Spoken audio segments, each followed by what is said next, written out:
Alrighty, so we got one more game left in terms of Heineken Rivalry Week, aka Match Week number 12, and that, of course, is the Cali Clasico between the San Jose Earthquakes and LA Galaxy. So it would be a perfect time for me to do part one of the review, looking at the first 8 games that happened on Saturday night. And you know how this week is Heineken Rivalry Week, and I think Pro probably realized that, of course, is the case. So they decided to tell every referee that don't be afraid to reach out to your front and back pocket in this one because my goodness, the amount of yellow cards and the amount of red cards in this one, you would think that Oprah basically was operating pro and just say, you get a yellow card, you get a yellow card, you get a red card, you get a red card. Everybody gets a red card. And by the end of this, and then not including the game later tonight in the Cali Clasico, which if there is a red card in that one, we would have double-digit red cards that's been shown this week. And I think that will definitely be a record. I mean, heck, I think it is right now a record in terms of I don't recall a match week where in a single match week we have 9 red cards that's been shown throughout. I mean, it was kind of insane. And what's interesting is that some of these red cards that was handed, I mean, some of them were pretty justified that the fact that it indeed was a red card or a second yellow. But that being said, let us actually talk about the first game. And in the first one is Atlanta versus Charlotte FC. And this was kind of the complete carbon copy in terms of the last game, except it was reversed. It was Charlotte, the one that were the more dominant side on the road against Atlanta United. And looks like one of their old foes actually came back to Atlanta and kind of hauled them in this one. But in the first half, Wiley would miss high from close range before Kalina would deny Araujo. And then on the first shot of the game for Charlotte, they score. It's just Merrim scoring from Westwood and Lindsay. And Merrim, of course, he did not celebrate in this one after he scored what would be 2 goals in this one. Kind of interesting because I know Merrim, he wasn't with Atlanta for a very long time. I mean, he was only there in 2019, and I think he's only made like 20 appearances. But obviously, he is basically following the unwritten rule where, when you score against your former team, you tend to not celebrate, although it depends on how your former team, of course, dump you, which I guess maybe Justin Merrim, he'd still have some true good feelings with Atlanta United despite his short time there. So he decided not to celebrate. And Charlotte, of course, were leading 1-0. Now, in the 35th minute, Gutman did try to respond, but he hits the side netting here. Oh, I forgot. I actually forgot that there was actually a red card in this one too. So I gotta. Well, actually, I'll mention what exactly where the red card happened in this one because I didn't put it on the board. But in the 37th minute, Araujo would puts it high from long range as I thought Atlanta was pressing back for the equalizer. But we do head to halftime with Charlotte leading 1-0. In the second half, they had a chance to make it 2-0 as a penalty was given to Charlotte after VAR deemed that Gutman brought down Josviak in the box. Gutman, of course, got himself a straight red for that because it was pretty obvious that when the ball was coming in, he basically pulled back Josviak. And because of that pullback, it didn't allow Josviak to strike that one. And that's basically a definition of a denial of goal score opportunity, even if it happened in the box. So yeah, Gutman, of course, was sent off. Atlanta was down to 10 men, and it's kind of a double whammy for them, giving up a penalty and now down to 10 men. And Shvedetsky take advantage of it as he scored here from the spot to make it 2-0 in favor of Charlotte. And then things gets even worse for Atlanta because 5 minutes later, it's that old folk came back to score against them. Justin Merrim, he scored here from Josviak and Lindsay to make it 3-0 in favor of Charlotte. I don't remember last time that Justin Merrim actually scored 2 goals in a game. I mean, he's not a guy that scored a lot of goals, but yeah, he scored again in this one. And once again, just like the first one, I mean, I actually didn't mention the fact that the first shot for Charlotte in that one was because of the fact, or the first shot that went in for Charlotte was mainly because there was zero back post defending from Atlanta. Like Merrim was just left completely unmarked in the back post, and then that third goal that they conceded from just Merrim, it was the same thing. I mean, he was left completely unmarked in the box. I mean, that guy that basically scored you on the first time in the 18th minute. Yeah, maybe we need to think about marking him because Atlanta definitely didn't get that memo and they were punished again. And yeah, at that point it was 3-0 in favor of Charlotte. Yakimakis did stroke the post on the header in the 82nd minute. Yakimakis, of course, making his return in this one, and it's no surprise that he almost made an instant impact. I mean, you can clearly see this team desperately miss Yakimakis, especially on the attacking front. Though Atlanta does get one back in the 86th minute as Peralta would score from Amada to make it 3-1 in favor of Charlotte. It was a great delivery from the corner from Amada, as it is the case for him. He's been having an incredible season, and Peralta was just there to get there to make it 3-1. Though on the other end, Cambridge missed wide despite being wide open in the box, and then in the 7 minute of stoppage time, Merrim actually decided to go for a hat trick. I mean, I definitely don't think that Justin Merrim, as much as he has an incredible career in MLS, I didn't think that he would, of course, have one day score a hat trick in an MLS game, but he almost did it here, but he hits it right to Westbrook in the 7 minute of stoppage time, and yeah, in the end, Charlotte with a massive win in this one, easily their best performance of the season with a 3-1 win against Atlanta. As the shots in this one, 11 shots committed, 6 that Charlotte has, 4 shots on goal committed, 2 that Atlanta has, 8 shots off target committed, 2 that Charlotte has, no shots on block committed, 1 that Atlanta has, and possession-wise, 57% possession compared to 43% possession that Charlotte has in this game. And Atlanta is in trouble because this is now 3 straight loss for Atlanta, 4 if you count the U.S. Open Cup loss that they had against Memphis 9-1. And yeah, I think it's safe to say that we should never use the word Atlanta is truly back because it feels like every time we say that, and we said that after they won 5-1 against the Timbers. Yeah, they're not truly back because they just go on a downward spiral and they're basically heading it again. And I'm pretty sure Gonzalo Pineda is definitely feeling the heat right now because we mentioned we already seen some head coaches being fired. We saw 2 of them just last week, and right now with some of these head coaches that are on the hot seat and are definitely underperforming, yeah, they're definitely feeling the heat because this is just starting to fall apart for Atlanta United. Very similar to last season when they got off to a good start to the season, and then it just kind of fall apart by the second and third month of the season, and it looks like it's happening again for this Atlanta side. But moving on, in terms of the next match, is Columbus and Orlando City, and looks like old habits came back for Columbus. You know how last year under Caleb Porter they always tends to blow leads and always tends to take the victories snap out of them. Well, it turns out that of course was the case in this one against Orlando City. They had 2-0 lead in this one, and they blew it in this one.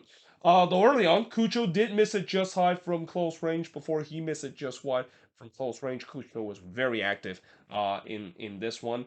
And in the 39th minute, Columbus would take the lead. It's Darlington Nagbe. He scored from Farsi and Cucho to make it 1-0 in favor of Columbus. That was just champagne soccer for Columbus. And just kind of Wilfred Nancy-esque kind of soccer. Wilfred Nancy, his team plays great soccer, just like what we saw last year in Montreal. And we started to see it again here with Columbus. Just beautiful soccer, beautiful work build up and yeah, beautiful build up leading up to the goal there. And yeah, the Crew were up 1-0.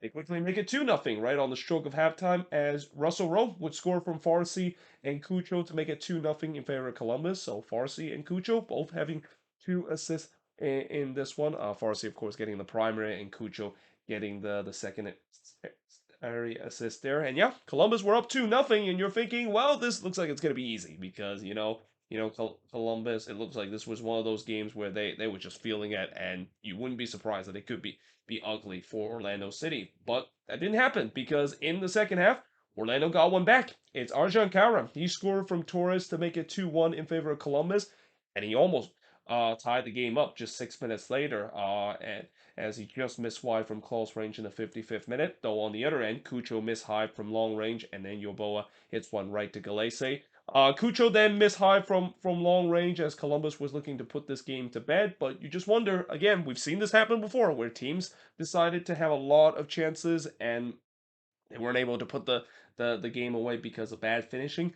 Is it going to happen again for the Columbus Crew? Because Orlando started to feel like, well, yes, we haven't played well in this one, but if we can start believing that we can get one back and start creating chances, maybe we have a chance for the equalizer. And that's kind of what happened in the last 10 minutes as they started to create some chances. Holiday missed just wide from close range before Scholte had to deny Enrique from close range as Orlando was pushing late for the equalizer. And they do get it. It's Duncan Maguire here to score in the second minute of stoppage time to tie the game up at 2 apiece. It took a deflection there, but I'm pretty sure Orlando wouldn't care because the game was all tied up at 2 apiece, and another game for Columbus. Just kind of was something like last season where they just, for whatever reason, cannot close out a game. Though they almost retake the lead in the fourth minute of stoppage time if it wasn't for Galese absolutely robbing Parente there. But the rebound did go to Yoboa, and he had a chance to put that one in on the rebound. But he also missed that one wide. So, yeah, in the end, it ends in a 2-2 draw. A very frustrating game for the Columbus Crew. And again, the shots in this one, they dominate the shots. 22 of them compared to just 10 that Orlando City had. 7 shots on goal for the 3 that Orlando City has. 9 shots off target for the 6 that Orlando City had. 6 shots as blocked for the 1 that Orlando City has. And possession-wise, 60% possession compared to 40% possession that Orlando City has. And it's just an example of the fact that the Crew might have not got all those kind of choking kind of problem that they had last season out their stomach yet, even like Wilfred Nancy. But for Orlando City, I mean, if you're an Orlando fans, I don't know how you can feel about it. I mean, on one hand, you would you like the fact that the team actually fought back in this one, but at the same time, yeah, they didn't play well in this one, and it didn't look like this is kind of a game for them that they can build up heading into the next one to snap out of this inconsistent run. But at the very least, at least they kind of stopped the pattern of them kind of win loss win loss win loss win loss kind of inconsistent pattern with them getting a draw out of this one. But again, like I said, this performance, I don't think you can say a lot to say that. Well, maybe this is the turning point for Orlando City to finally found some consistent form in the league. But that being said, moving on in the next one. So, in this game between DC versus Nashville, if it wasn't for the goals in this one, I would simply call this probably the most boring game of this season because, yeah, really not much had happened in this one, especially in the first half where, besides Canals puts it high from long range in the third minute, there was basically nothing happened for the next 34 minutes. In fact, if you actually decided to switch off after that third minute shot and you didn't tune in until the 35th minute, you would have missed absolutely nothing in this one. I mean, there was just no chances whatsoever from both of these teams. Nothing for me to write about. Though in the 37th minute, Durkin did smack the post from 40 yards out. I mean, that maybe was kind of like a wake-up call that, yes, something actually did happen in this game. Hurtado then heads it wide from close in the 38th minute, but as we head to halftime, there was only 3 shots in the first half, and it was all for DC United. In the second half, Pines would pose it wide from close range before Paulson would head it wide from close as DC would start to ramp up the pressure to get themselves the opening goal. In fact, 60 minutes in, Nashville has still yet to register a shot in this one. In fact, the shots was 6-0 through 70 minutes in this one. Nashville actually didn't get their first shot until the 72nd minute of this game. Though in the 69th minute, Williams did head it wide from close range. And then on the first shot in the 72nd minute, Mukhtar almost scored here, but he was denied by Miller. But then on the same sequence of play, Alex Mill would give Nashville the lead. And really, this is probably one of the luckiest goal that we've seen the team score, and one of the more unfortunate situation for the team that conceded because Donovan Pines, he was trying to clear this ball away, but he just basically cleared it right into the back of Mill, and that basically took the deflection right back toward goal. Just one of those fluke goal that I mean, it is very very unfortunate, and one that I thought that was gonna triple DC because up to that point they were by far the better team. That was literally the first good look that Nashville has had in the entire game after the Mukhtar shot that their goalkeeper able to save, and then that of course happened. But give DC credit, they did not crumble. In fact, they were able to find an equalizer in the 83rd minute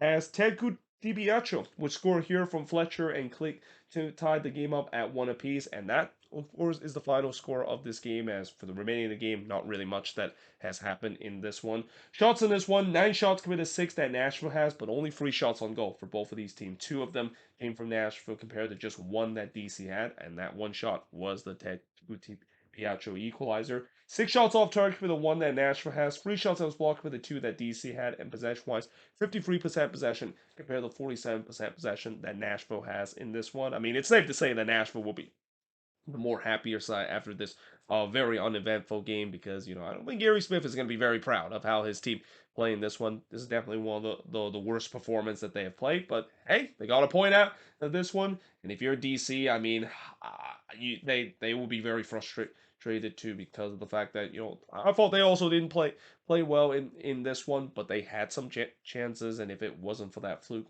moment, they probably would have got all 3 points in this one. And also, anytime when you draw points at home against a team that you kind of play well and kind of shut down throughout the almost the full 90 minutes, that's got to be also frustrating too for DC to have to settle for a point in this one. But that being said, let us actually move on into the next game. Again, I'm sorry, there was really not much that I can talk about in this game. But in the next one, there was definitely more that happened between Inter Miami in favor, or Inter Miami and the New England Revolution. Because Inter Miami, I'll tell you what, this is the thing about Inter Miami and their life in MLS, where for these past couple of years, I noticed how when things are really bad for Inter Miami, yeah, it's very bad, and that's when the Phil Neville out kind of chant goes out when they go on a losing streak. But usually that hits around 6 games, and then once they start winning again, things goes on a high and they go on a winning streak. I mean, it's kind of in some way very inconsistent, but just kind of an inconsistent way that is kind of weird that I don't see a lot of team does, where you can go really bad and in a stretch, go on a long losing streak, and then that followed by a winning streak. And it seems like that's kind of the case for Inter Miami now. They're on a winning streak once again, 3 games in a row since that 6-game losing run that they snap out of. And what's even more impressive is that they beat New England in this one. And again, New England this season coming in to this game, this has been a team that has been just a team that if you are near the bottom of the standings or at least close to it, you might as well just call it a quit because the Revs have been taking advantage in terms of beating the teams that they're supposed to beat. And, this was a game that, yes, they're on the road, but you would think that they would have enough to beat Inter Miami, but Inter Miami says otherwise. In the 5th minute, Petrovic would deny Campana in the front post, as I thought Miami was on the front foot and they were looking for the early goal, and they do. In the 6th minute, it's the homegrown David Ruiz. He scored here to make it 1-0 in favor of Miami. I mean, it took a fortunate deflection there, but he wouldn't care as that was his first career MLS goal. Though Wood did try to respond for the Revs, but he missed wide on the side netting, and I thought it was a good response for the Revs. Like, they were looking to try to get the equalizer, and they thought they got it in the 17th minute when Noah Buck would score here, but the goal was disallowed because apparently VAR says that Blessing looked like he screened Calendar and Blessing was in an offside position. And I wrote look with quotation mark because I don't know. I really don't think that was conclusive enough for me to say that they should overturn that. And that, yeah, I feel like the refs maybe they kind of got once again on the wrong end of the stick in terms of the VAR call. But the good news is that they would eventually equalize in just a couple of minutes later, as Carlos Hill would score here from Polster and Jones to tie the game up at 1 apiece. I mean, you could say in some way ball don't lie in terms of the fact that they got some justice handed back to them just a couple of minutes after a goal that probably should have counted if it wasn't for VAR controversially overturned it. But that being said, that equalizing goal didn't last for long. Well, actually, it did last for a bit until the 43rd minute because, yeah, Joseph Martinez, he's on target again here as he scored here from Ruiz to make it 2-1 in favor of Inter Miami. I mean, this shouldn't be a big surprise. You knew that as soon as Joseph Martinez finally got that monkey off the back, finally scored his first 2 goals for Inter Miami, that he's going to start to get himself back in form. And by the way, that goal also is a landmark goal for Joseph Martinez. I mean, last week he of course finally break the century mark and become the fastest player to reach the century mark in terms of goal scoring in MLS. But this goal also means means a lot to Martinez too, because this goal, that is his 101st MLS goal. He has now joined the top 10 in terms of all-time goal scorer, now tying with Taylor Twellman with 101 goals in MLS. And although he still is a way to reach the mark that Wando basically set, I mean, yeah, that's definitely a great achievement for Joseph Martinez. And I won't be surprised that, if he can continue the goal scoring form that he is in right now, he can definitely reach 110 and can move up the list in terms of the all-time goal score in MLS history. But yeah, that retakes the lead for Inter Miami, and they leads it 2-1 as we head to halftime. In the second half, Polster would miss high from long range before Jones also did the same thing just a couple of minutes later. But it was once again a positive start for the Revs as they were looking for the equalizer, and then they were gifted a chance to do so because for the second week in a row, Miami went down to 10 men with a red card. And it's unfortunate that David Ruiz, again, the homegrown, he's been having a dream game in this one with a goal and an assist. But yeah, he of course got his second yellow card here and was giving his marching order.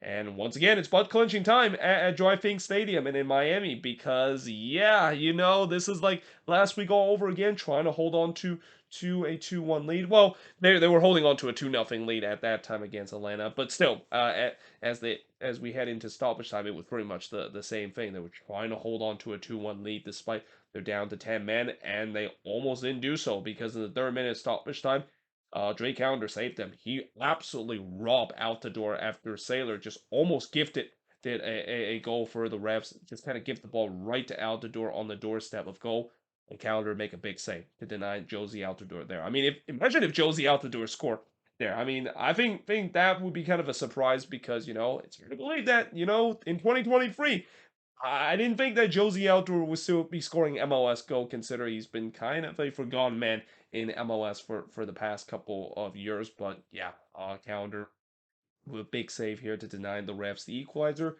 And Miami was able to hold on to win 2-1 in this one. Shots in this one, 7 shots for the 8 that New England has, 4 shots on goal for the 2 that New England has, 4 shots off target for the 1 that Miami has. Both teams had 2 shots off his block, and possession-wise, 58% possession compared to the 42% possession that Miami has in this one. And yeah, again, for Miami, they another surprising win against the Supporters Shield leading team that is the Revs. And, for the Revs, yeah, this was, I mean, I wouldn't say this was a bad game for them. They had their chances in this one, but yeah, again, this was just kind of a classic example of when you aren't able to put away those chances in big moment like that, you're not going to get the win, and that's exactly what happened in this one for the New England Revolution. But that being said, I am now going to switch boards and look at the last 4 games as part of this first part of the review of match week number 12, looking at the first 8 games of the Saturday night action. All right, so now we are going to talk about games that is actually the meaning of rivalry. I mean, up to this point, some of the games I talked about, you wouldn't kind of consider those games as rivalry, but now we get to some of the big games, and this is where I wrote a lot of notes because those were kind of the game that I was really tuning in as the busy Saturday night action was happening. And we start off with the Canadian Classic between Montreal and Toronto, and in some way, this was kind of a game where, in the first half, where not much has happened, but TFC kind of dominated possession. And then in the second half, Montreal took over and they never looked back after that. In the first half, again, I thought TFC were on the front foot with all the possession, though there was no shot after 15 minutes into this one. It was a cagey affair to begin in the Canadian Classic. And I also thought that despite continue to dominate the game and that Toronto was the better team, final third play was non-existent. They were not good whatsoever in the final third play. Though the first shot of the game did came in the 28th minute as Mbika would heads it high from close before the first shot for Montreal would follow on the other end as Ofer would heads it high there. The second shot for Montreal happened in the 45th minute as Lassiter would puts one into the side netting. But just like the DC and Nashville game, there was only 3 shots throughout the first 45 minutes of this Canadian Classic, and unsurprisingly, we head to the second half scoreless in this Canadian Classic. And in the second half, like I mentioned, this is when Montreal basically took over and they never looked back because they were on the front foot as TFC was pinned deep early in the second half.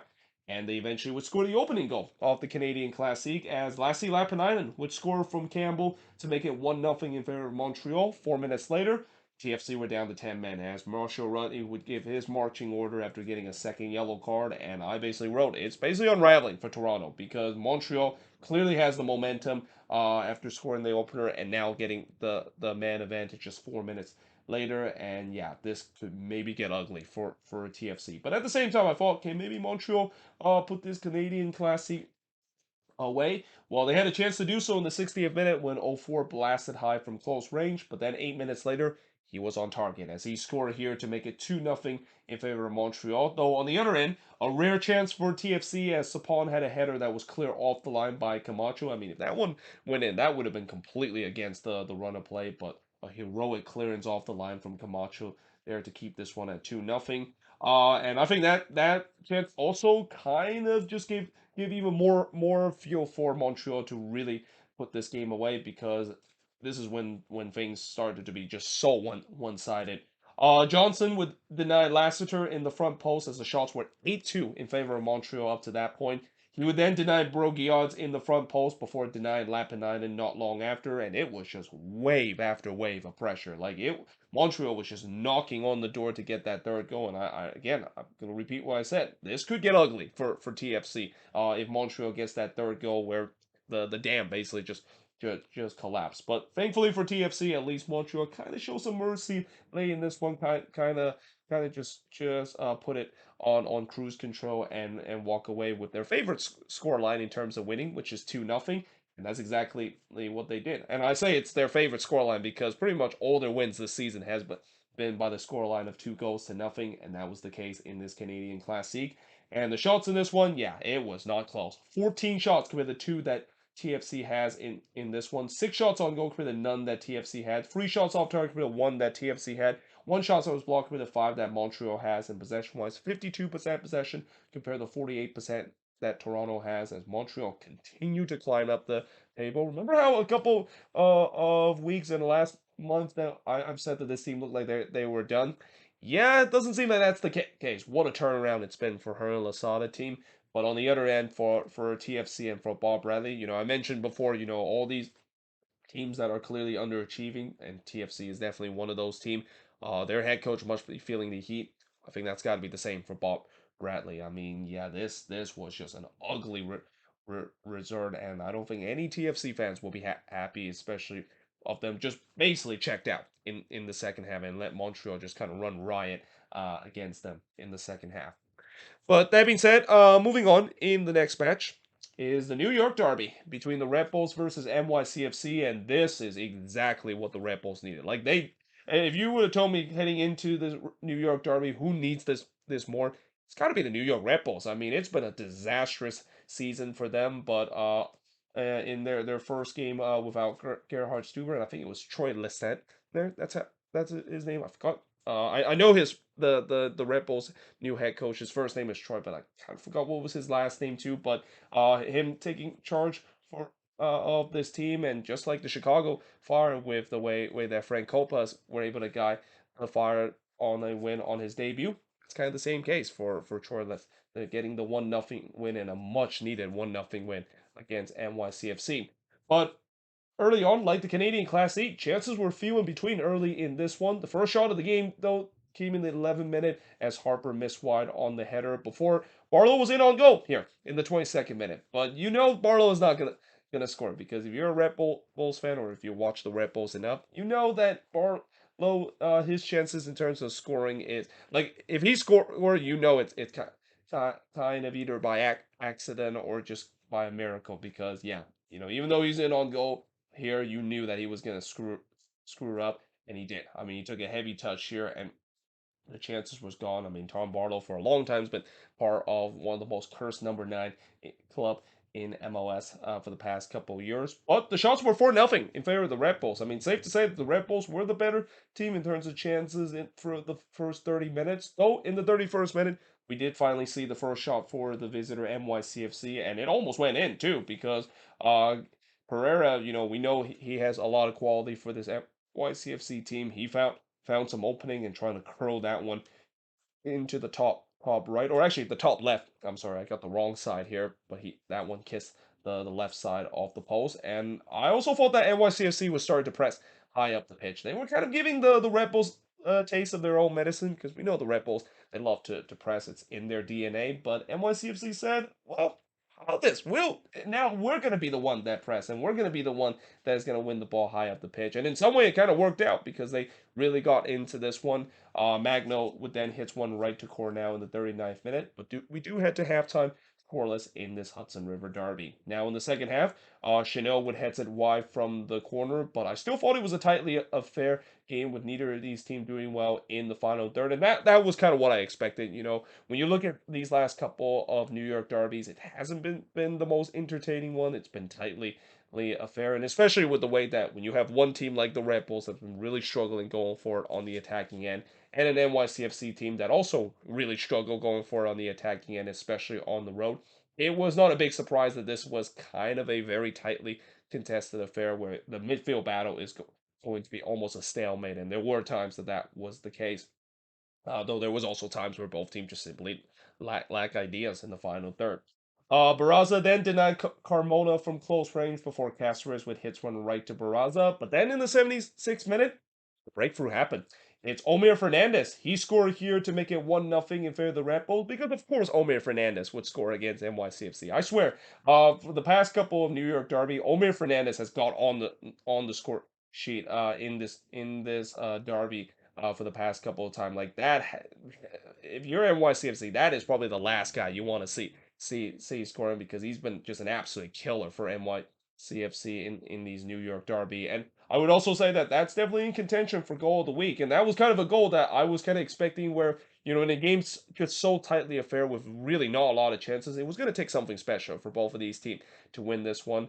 And Omer Fernandez basically answered that call. Though just a couple minutes later, Magno actually struck the post, but it wouldn't matter even if it went in because the foul was called before the shot was taken from Magno.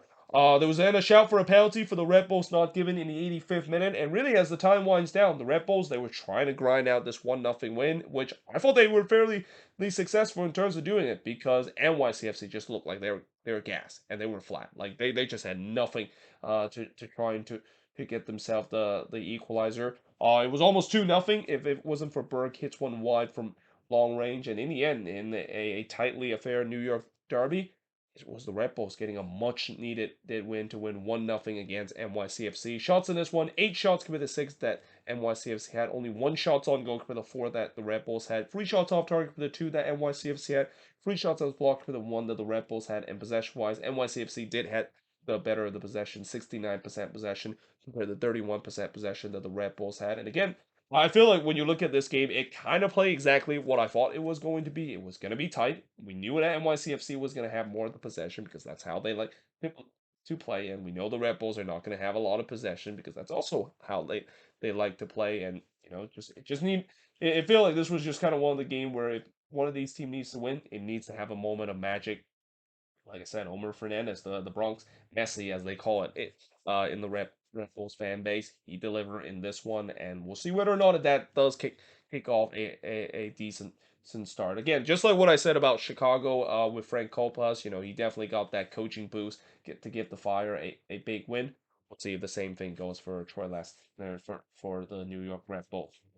But now moving on in terms of the next match is Austin and FC Dallas. So this was kind of a game of two halves with the way that Austin kind of was the better team in the first half, but in the second half it was kind of reverse role where Dallas looked like they were the better team. But in the end, just like the game between the Red Bulls and NYCFC, it was just gonna take one moment of magic from a big time player, and Jesus Ferreira basically delivered for Dallas in this one. But in the first half, and we move straight to the 26th minute because just like those two rivalry that I mentioned just a minute ago, there was really nothing happened in the Copa Tijas in this one in the first 25 minutes. But the first shot of the game came in the 26th minute as Zardes would miss wide from close range. O'Brien then was in on goal here, but he smacked the post in the 29th minute. And I thought the game finally came alive after just pretty much nothingness happened in the first 25 minutes. Pass then denied Lundqvist from long range before Ray had a half volley shot that just goes high there. But Austin was definitely pressing for the opener. They were starting to piling up some chances, looking for the opening goal. Rigoni had a free header there, but missed that one high. So yeah, it's safe to say that for Rigoni, I know he did score a couple weeks to finally break that drought, but yeah, that shot that he had in that header probably kind of sums up his time with Austin, where he maybe still hasn't figured it out in terms of the goal scoring department. But we do head to halftime, scoreless between both of these Texas team, and in the second half, like I said, it was kind of a complete flip flop. It was Dallas the one that were creating some decent chances, and in fact, in the 51st minute, I mean, I know Jesus Ferreira would score a big goal in this one, but he probably should have scored it a little bit earlier because in the 51st minute, he had a sitter from 10 yards out. And from a guy that has scored so many of those chances, especially for the national team, you would think he would bear that one away. But he absolutely got that one wrong and just puts it high there. And yeah, that was a big missed opportunity for Dallas to get the 1-0 lead. But it was a strong start for them. They were starting to control the possession.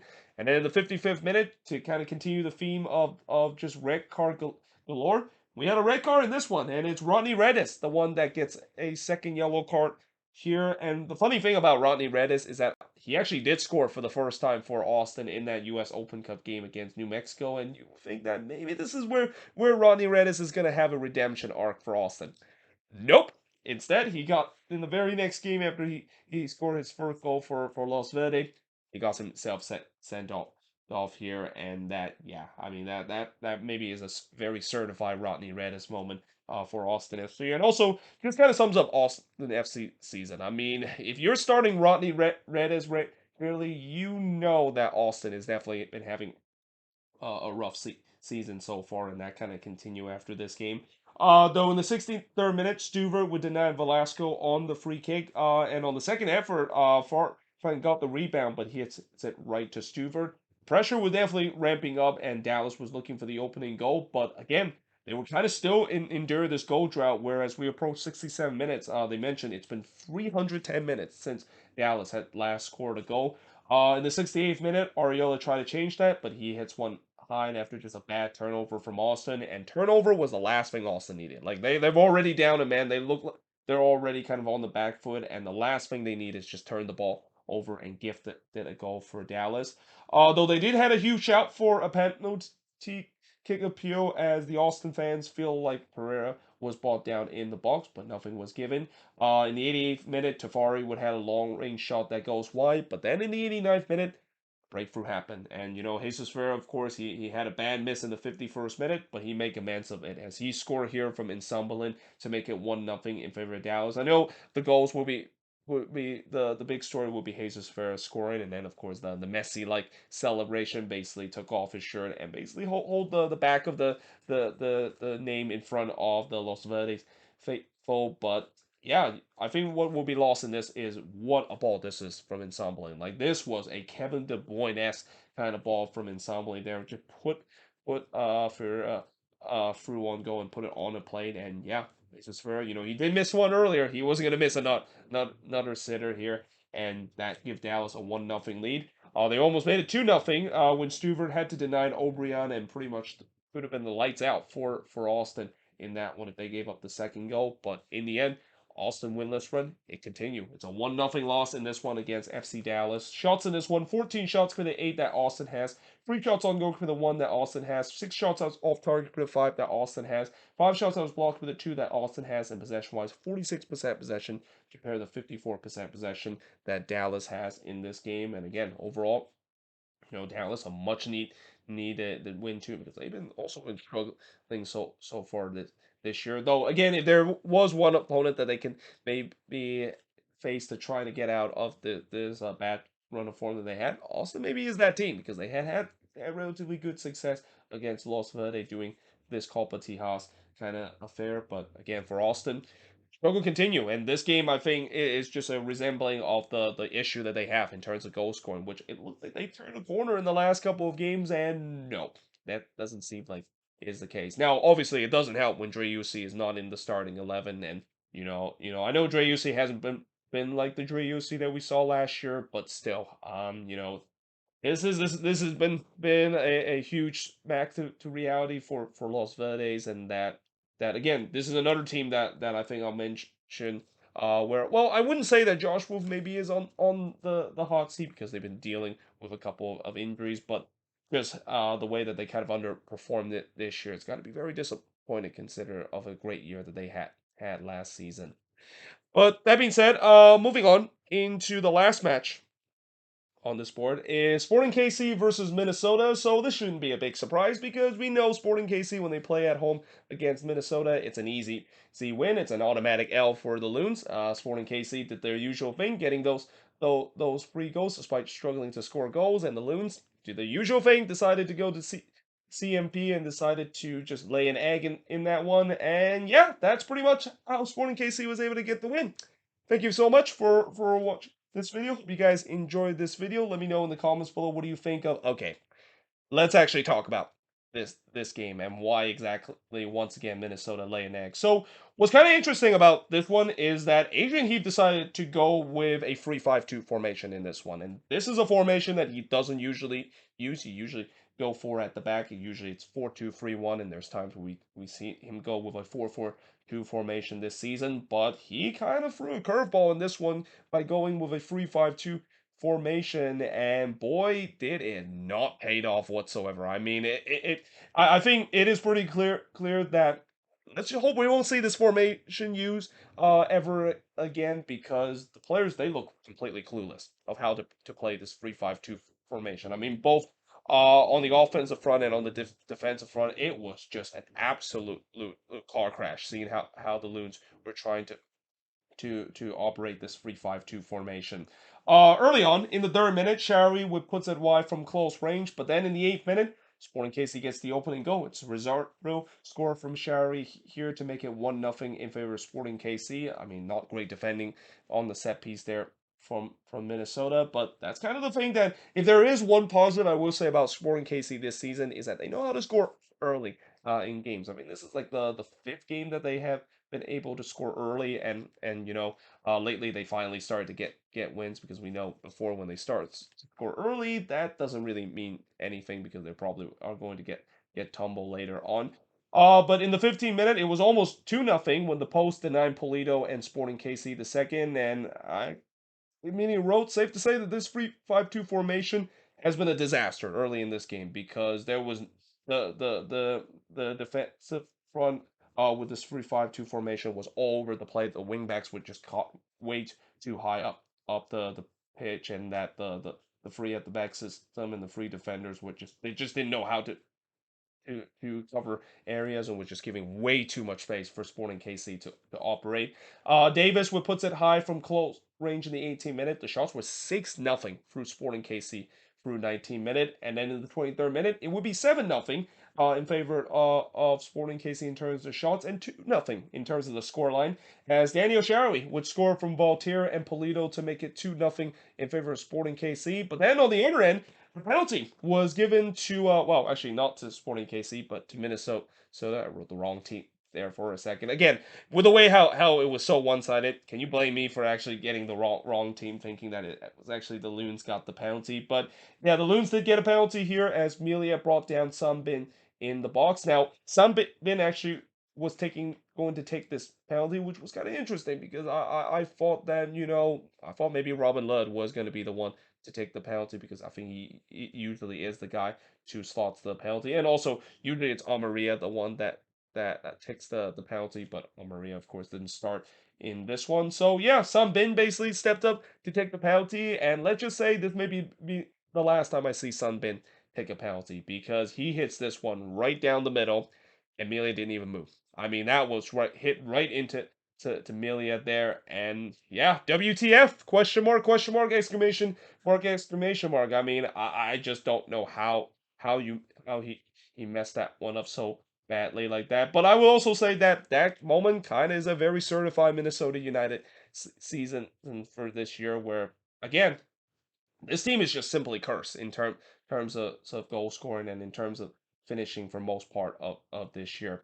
But in the 33rd minute, Tommy would puts it high from long range as it's still all Sporting KC. I mean, besides that penalty, TK, it was a one-sided affair. Sporting KC was all over the Loons, and the Loons still have not figured out how to play the 3-5-2 formation. But we do head to halftime with Sporting KC leading 2-0. In the second half, Le did hits one right to Melia before Dane Sinclair denied Polito in the front post. There was then some concern for Sporting KC because Tim Melia, after he took a goal kick, he immediately hold his hamstring. And it's not like a goal kick where he booted upfield. It was just a simple pass where he just immediately hold his hamstring. And I'm gonna say this that I've said before.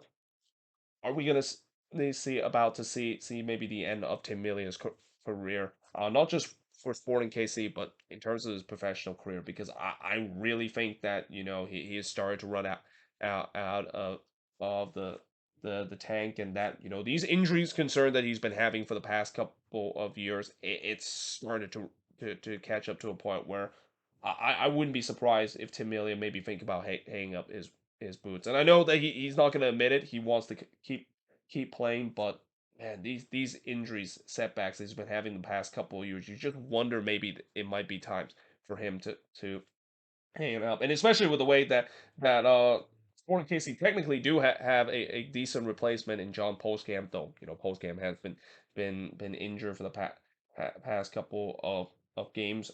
Again, I just wonder, is this maybe it for Tim Melia, because of the way that again, this wasn't really just one of those one where he boots it upfield. It was kind of weird, the fact that it was just kind of simple pass and he just immediately grabbed his hamstring. So yeah, he did play through though for a couple of minutes. Taylor did head across that took a deflection, and Melia had to palm that one away. I was surprised that he was able to palm it away, because he must be in a lot of pain with the way that he hold his hamstring. But also thought that it was a little bit better from the Loons. They were started to have some sustained pressure, but can they continue it? The answer is no, because they really didn't create much after that. Though in the 68th minute, Melia was finally subbed off in this one, and Kendall McIntosh was subbed into this one. Again, we'll see how long that injury is going to be, and whether maybe this might be the last time we might see Tim Melia in a Sporting KC jersey. I mean, I know that might seems crazy if it's just going to be a short-term injury, but again, just these injuries that he's been dealing with for the past couple of years, I do think that eventually he might be thinking about retirement, and it's sad to see that of course is the case, because Tim Melia will forever be one of the best goalkeeper we've ever seen in league history. But yeah, McIntosh basically was stepped in, and his first task came in the 81st minute when he denied Amaria in the near post. But then in the 85th minute, Sporting KC put the cherry on the top. It's Gadi Kinda scoring from Russo and Tommy. Now, I thought that there was definitely a hint that this probably couldn't have counted, because it looked like Kinda was in an offside position. I mean, I did see a couple of replay, and that it definitely looked like Gadi Kinda did drift into an offside position. But at that point, offside or not, it wouldn't have mattered. The Loons were not coming back from this. I mean, I kind of didn't really pay too much attention to this game, especially in the second half, because I knew the Loons weren't coming back in this one, and that was the case as Sporting KC. They do the usual thing against Minnesota United, getting an easy win at home, 3-0. Shots in this one, 9 shots compared to 6 that Minnesota has, 3 shots on goal compared to 4 that Sporting KC had, 3 shots off target compared to 5 that Sporting KC had, 6 shots that was blocked compared to none that Sporting KC had, and possession-wise, 56% possession compared to 44% possession that Minnesota has in this one. By the way, on Wednesday, I am actually going to go to Minnesota and going to watch the Loons play against the Houston Dynamo. And the good news is that, as I'll talk about in part 2 of the review, Houston, they are going to be very short-handed, because they've also been dealing with not only injuries, but also a couple of guys getting red carded in their game against the Seattle Sounders. But you just think that is a game where, for the Loons, they have to win that one. This has just been bad in the last couple of weeks, and I think this is now started to get to a point where it's kind of unfortunate that that philosophy. Remember that philosophy where they're able to grind out resort and basically get wins even without Reynoso. Yeah, so much for that, because I think ever since that high mark when they got that big win against St. Louis, it's been nothing but bad for this Minnesota team, and this I think has reached rock bottom point, to a point where I mean. I can't believe I'm saying this a couple weeks ago, but I'm actually glad Reynoso is back with the team, and that I'm really hoping that eventually he's going to be back with this team as soon as possible, because again, the attack just look absolutely toothless in these last couple of games, and there's a reason why this team, when this team is built, it's heavily rely on Reynoso, and without Reynoso, we're starting to seeing the problems in this losing run. And again, the game against Houston, I don't know if Reynoso will be ready for that one. Well, that's a must-win game with the way that if they want to stop the bleeding and against a depleted Houston team, they have to win that. So we'll see whether they can do so in that one. But for Sporting KC, again, that win that they had against Seattle, you just kind of had a feeling that eventually they were going to turn the corner. I mean, that's kind of what it takes. Like for this Sporting KC team, I've said this before, and I'll say it again. They just need that win. They just need that win to gain that confidence back into the locker room. And it's safe to say that that locker room, which looked like it was just completely broken a couple of weeks ago after that loss against Colorado, seems like things are starting to go to be back on track for them. And let's see whether or not if Sporting KC can go on a similar run to what we see with Montreal, where everybody wrote Montreal off in the beginning of the season, and now look where Montreal is. And we'll see whether if it's going to be the same case for Sporting KC. But there you have it. That is pretty much it in terms of looking at all these games from match week number 12. Well, actually, the first 8 games of the Saturday night action. Let me know in the comments below, what do you think of these games? And of course, later today, after the Cali Clasico, I'll be doing the single review of that one. And then tomorrow, I will be doing the review of the 4 remaining games, and then also do the preview for the midweek games, because I am going to Minnesota on Tuesday. I will have no time to do the preview for the midweek games on Tuesday, so I'll have to do it after the the review of all these games tomorrow. But yeah, there you have it. Hope you guys enjoy this video. If you do, make sure you guys see like, smash the subscribe button. Let me know in the comments below, what do you think of these games? And yeah, hope you guys enjoyed this video, and I will see you guys next time.